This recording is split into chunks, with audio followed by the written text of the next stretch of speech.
La CEDEAO a-t-elle fait faux bond dès le départ? Oublions les véritables modules pour un retour à l'ordre constitutionnel au Niger. C'est du moins la lancinante question qui ne quitte pas les lèvres des observateurs de la géopolitique ouest-africaine actuellement. Sinon, résoudre la crise politique à l'amiable et aux dernières nouvelles, ce que préconise Bola Tinubu, le président en exercice de la communauté économique des États de l'Afrique de l'Ouest et président du Nigeria voisin. Alors que le bloc régional a mis sur pied dimanche dernier une batterie de sanctions contre Niamey après le coup de force, il serait peut-être évident qu'ils reviennent à de meilleurs sentiments.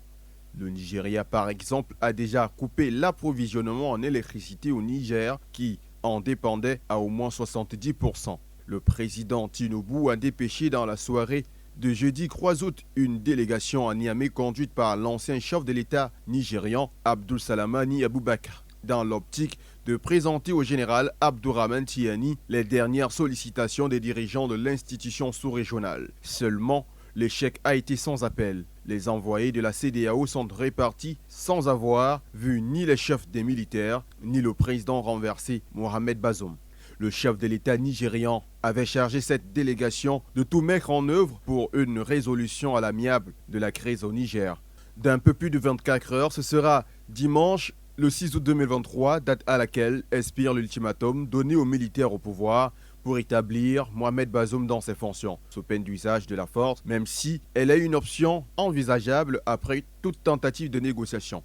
Le général Chiani et ses hommes restent donc incorruptibles sur ce point et bénéficient du soutien inconditionnel des Nigériens dans leur immense majorité. Hier jeudi, jour de commémoration de l'accession du pays à l'indépendance, des milliers de manifestants ont désavoué la CEDEAO et la France, remettant le sort du pays entre les mains des militaires qui ont pris le pouvoir le 26 juillet dernier.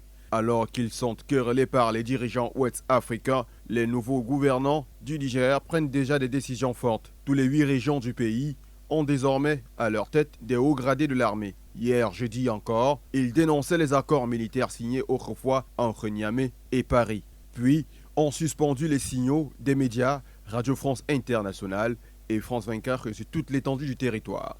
Toutefois, une réunion des chefs d'état-major ouest-africains se tient depuis mercredi et ils pourraient rendre public ce vendredi 4 août les résolutions qui ont été prises.